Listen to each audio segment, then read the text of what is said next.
Hello and welcome. Today we're diving into something quite remarkable, UK business confidence. It's apparently soaring. That's right. We're seeing numbers we haven't seen since back in 2015. Exactly. But, what does that headline number really mean for the economy, for jobs, and importantly, for you listening? Hmm. We've dug into our sources to really unpack this apparent surge, and, well, it looks like there's more to it than meets the eye. It usually is, isn't it? It is. So let's get into what might be genuinely driving this optimism and maybe uncover some of the hidden challenges too. Okay, so the big number, especially from the Lloyds Bank Business Barometer, is confidence hitting 51% in June. Yeah, 51%. And as you said, that's the highest point since November 2015. It's quite a jump. It really is, but the question is why now? What's behind it? Well, what's interesting is it doesn't seem to be just a blip. There's a definite shift in how businesses are feeling. We're seeing, growing optimism about the UK's overall economic prospects. The economic optimism index itself, that's hit a 10-month high. Okay, so a general feeling things are improving. Pretty much. And it's not just feelings. Businesses are acting on it. The sources show really strong hiring intentions. Right, you mentioned that earlier. What was the figure? Get this, 60%. 60. 60% of firms are actually planning to increase their staff levels. Wow, okay. That is significant. It is. And it seems the services sector is particularly buoyant, leading the charge here. That suggests they're pretty confident about future demand. Okay, those hiring plans definitely paint an optimistic picture. But, well, things are rarely that straightforward, are they? Mm.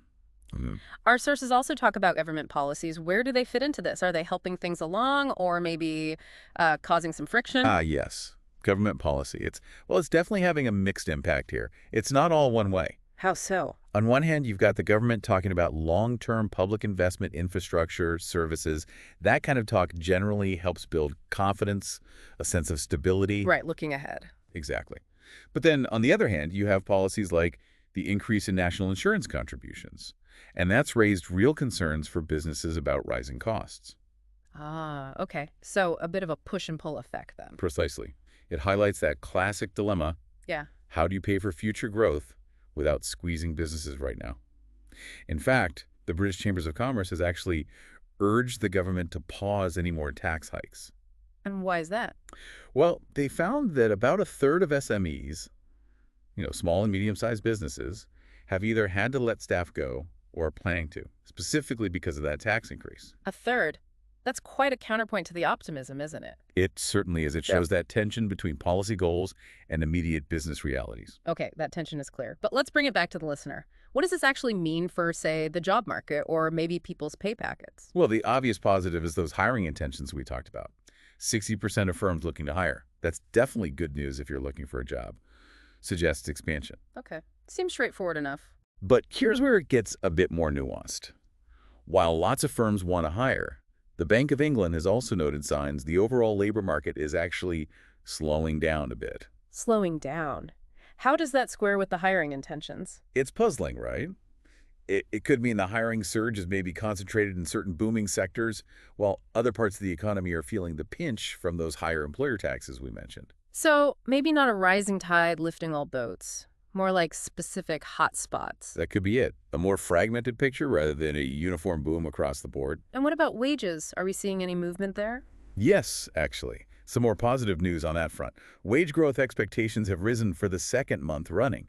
Around 36% of businesses are expecting to give pay rises of 3% or more. Okay, so nearly 4 in 10 expecting decent pay rises.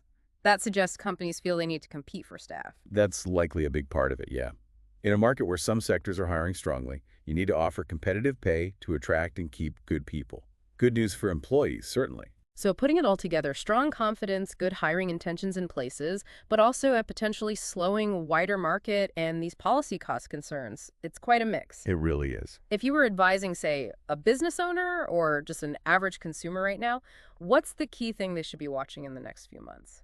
Okay, for businesses, I'd say keep a really close eye on policy changes, particularly tax rules and any investment incentives. The government's long-term plans sound good, but immediate costs matter. Right. Stay alert to policy shifts. Definitely. And for consumers, well, those potential wage increases are encouraging. But and it's important. But keep an eye on inflation. Those pay rises need to keep pace with rising prices to make a real difference. Good point. So cautious optimism, maybe? I think that sums it up well. The key word for everyone, businesses and individuals, is probably adaptable. Stay informed, be ready to adjust. The economic picture is dynamic, it's always shifting. That seems like sound advice. This has been really fascinating. Thank you. We've seen this headline surge in UK business confidence, hitting levels not seen in years, driven by optimism, strong hiring plans, but tempered by real challenges, especially around government policies creating that push and pull effect. Exactly. So here's something for you to think about.